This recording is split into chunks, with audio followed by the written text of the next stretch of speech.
Vaheguru Ji Ka Khalsa, Vaheguru Ji Ki Fateh. On Christmas Eve, 103 years ago, my grandfather waited in a dark and dank cell. He sailed by steamship across the Pacific Ocean from India to America, leaving behind colonial rule. But when he landed on American shores, immigration officials saw his dark skin, his tall turban worn as part of his Sikh faith, and saw him not as a brother, but as foreign, as suspect, threw him behind bars where he languished for months. Until a single man, a white man, a lawyer named Henry Marshall, filed a writ of habeas corpus that released him Christmas Eve, 1913.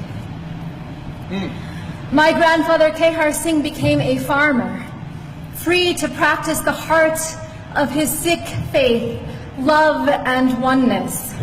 And so when his Japanese American neighbors were rounded up and taken to their own detention camps in the deserts of America, he went out to see them when no one else would.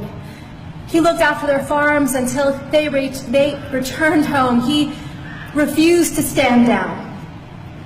That's right. In the aftermath of September 11, when hate violence exploded in these United States and a man that I called uncle was murdered, I tried to stand up.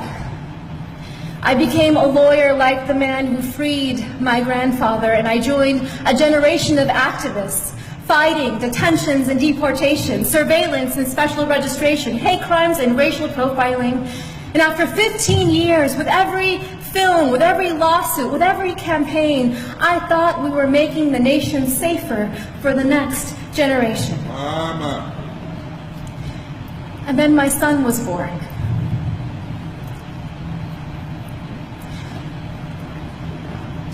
On Christmas Eve, I watched him ceremoniously put the milk and cookies by the fire for Santa Claus. And after he went to sleep, I then drank the milk and ate the cookies. I wanted him to wake up and see them gone in the morning. I wanted him to believe in a world that was magical. But I am leaving my son a world that is more dangerous than the one that I was given. Because we are raising a brown boy in America. A brown boy who may someday wear a turban as part of his faith.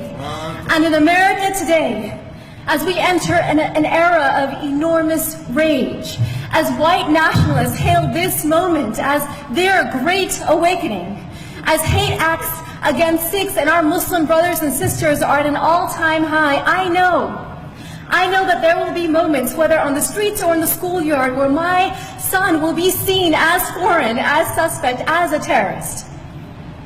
Just as black bodies are still seen as criminal. Brown bodies are still seen as illegal. Trans bodies are still seen as immoral. Indigenous bodies are still seen as savage. The bodies of women and girls seen as someone else's property. And when we see these bodies not as brothers and sisters, then it becomes easier to bully them, to rape them, to allow policies that neglect them, that incarcerate them, that kill them. Yes, Rabbi. Yeah. The future is dark. On this New Year's Eve, this watch night, I close my eyes and I see the darkness of my grandfather's cell, and I can feel the spirit of ever-rising optimism in the Sikh tradition, Chardi Kala, within him. And so the mother in me asks, what if? What if this darkness is not the darkness of the tomb, but the darkness of the womb? What if our America...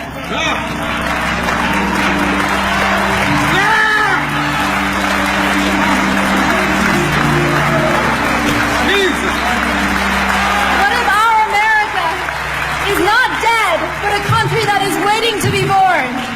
What if the story of America is one long labor?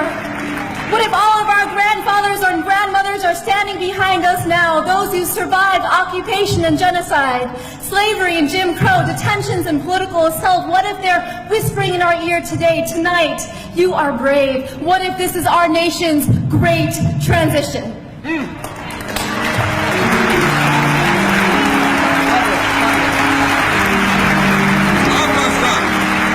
What does the midwife tell us to do? Breathe! And then, because if we don't push, we will die.